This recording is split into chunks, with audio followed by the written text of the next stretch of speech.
Here with Sam Barber, head coach of the Air Force Academy wrestling team. Just had a big weekend where the Air Force went and won the AllAcademy wrestling championships.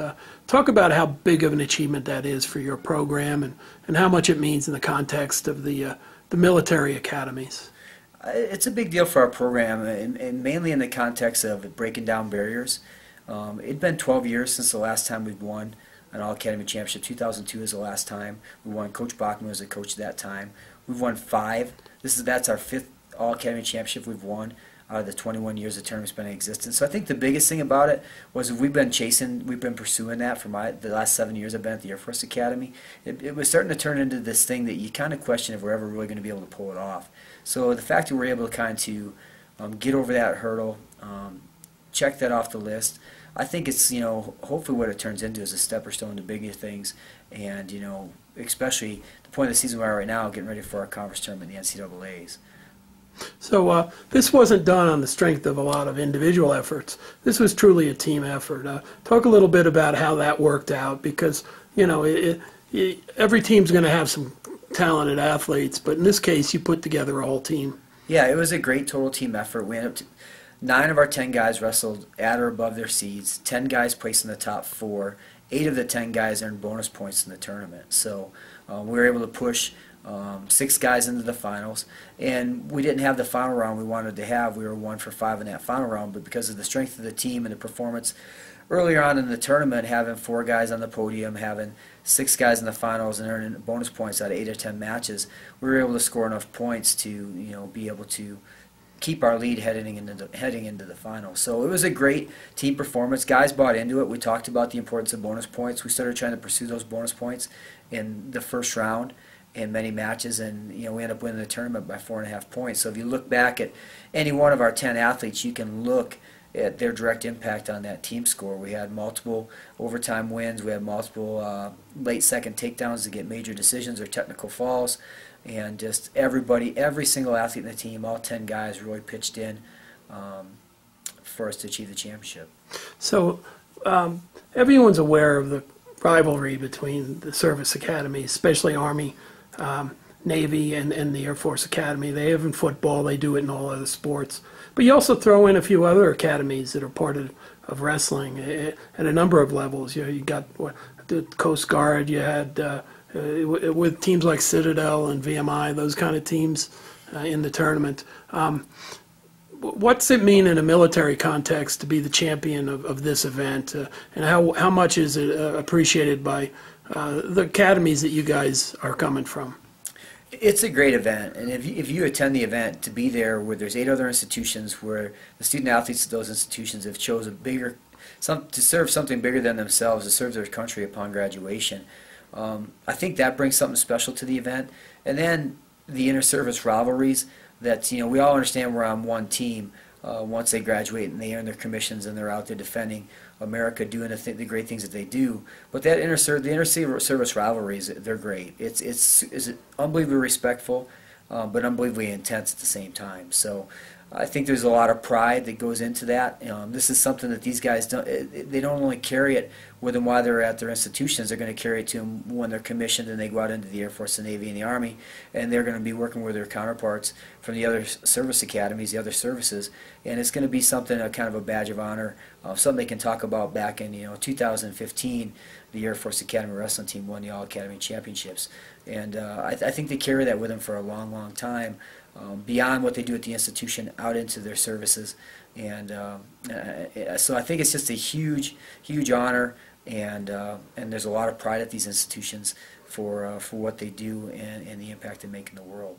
Now, you have a pretty young team. I mean, talk about how the Falcons are this year, because obviously a lot of teams don't get a chance to see you. You're out here in the West, and I mean it's a program that's in change, and you're in your first time around as the head coach, but also you have some new athletes, right? Yeah, right now of our 10 starters, 7 of those starters are new starters to our lineup, so that's a big deal. I think 5 of the 7 are freshmen or sophomore, so we are a pretty young, somewhat inexperienced team. That's how we started the season, but we've had a great amount of growth this season.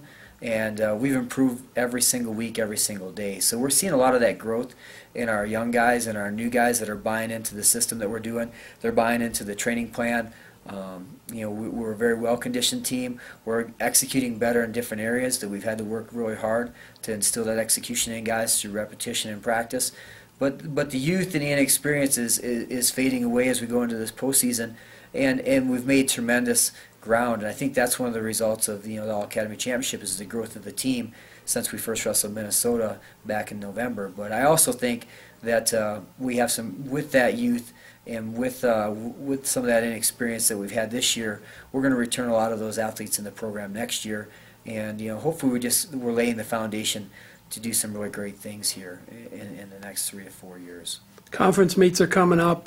You have some individual athletes that maybe wrestling fans will get a chance to see in St. Louis at the NCAA Tournament. Yeah, our national ranked athletes are Josh Martinez at 125 and Jesse Stafford at 165. Both of those athletes are tremendous athletes. They work extremely hard, extremely talented. Josh is our conference is very tough at that weight class. We anticipate having 5 national qualifiers at that weight class.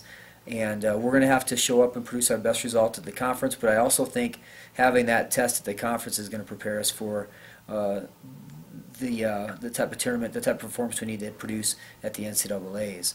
And Jesse Stafford's one of our team captains.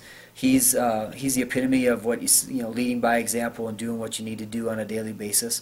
100% owns his goals, shows up every day. I had to kick him out of the wrestling room yesterday, more or less, because the guy wants to be on the mat all the time.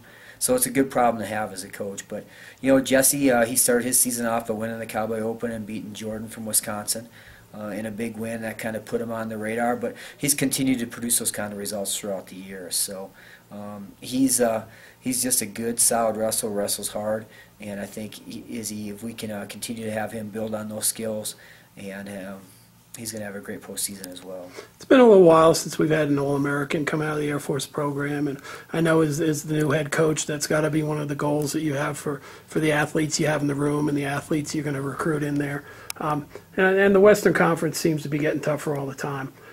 Just talk about the program moving forward, and now that you've had a chance to, be part of it as the head coach and see what kind of vision you have. Yeah, obviously, the vision first and foremost is creating the best leaders we can for the United States Air Force. That's first and foremost, supporting the mission of the institution and producing outstanding second lieutenants. But through that, I think the mission of the program is developing a championship culture. If we develop a championship culture is going to produce great leaders for America. So, but we need to, our guys need to buy in and understand, what guys are doing at the highest level of our sport, and we need to replicate that in our program. I think guys are starting to see it, and they're starting to understand the type of commitment that takes, and just the investment and the time. And it's not so much what you do during the season, because everybody's training hard during the season. Right. I think what our guys need to understand is that what you have to do after the NCAAs, between the NCAAs and between the 10th of October the following year. I think some of our athletes have made their greatest strides in our program. That's where they've really made the differences in the off season. So I think for the most part, we have good programs, good coaches in the NCAA, 20 hours a week. We're doing what we can do within those 20 hours. And I think we're doing what everybody else is doing in good programs to be able to compete at our highest level with the athletes we currently have on our roster. But if we want to make some big gains, some big jumps, we're going to have to do it in the off season, and we're going to have to look and do it in recruiting as well. Well, your guys have been active in USA Wrestling programs with Freestyle and Greco, and coming to training camps and things like that. Your location in Colorado Springs has got to be a good thing for you to be able to share with potential recruits with the Olympic Training Center here and all the things going on with USA Wrestling, a place where you worked. Yeah. So, I mean, how's that help you when you talk to people about Air Force opportunities? I think the relationship with USA Wrestling is phenomenal. The opportunities that provides us and some of the cooperation we can do. For example, this year, Josh Martinez got to come down 4 or 5 times during the winter training camp, the Dave Schultz camp, and he worked out with Ramos and Metcalf and Zach Sanders and a bunch of other guys. And Jesse Stafford came down and wrestled with Ed Ruth. And having that in our backyard is unbelievable. It's one thing that separates us from other institutions across the country, and we definitely need to utilize that as much or more moving forward to make sure our guys get to be around those podium-prepared Olympic-level athletes and see what kind of example that they set by how they train, how they live, their commitment to excellence in the area of athletics. So it's the relationship. We couldn't do what we do at the Air Force Academy without the relationship we have with USA Wrestling, and without this opportunity for our guys to come down here and train with the highest level athletes we have in the country. That's gonna be one of the things that makes a difference in getting us to the next level. Well, congratulations to you and your team for your big victory, and we'll look forward to not only the rest of this season, but what's lays ahead for your program. Thanks a lot, Sam. Thank you, Gary.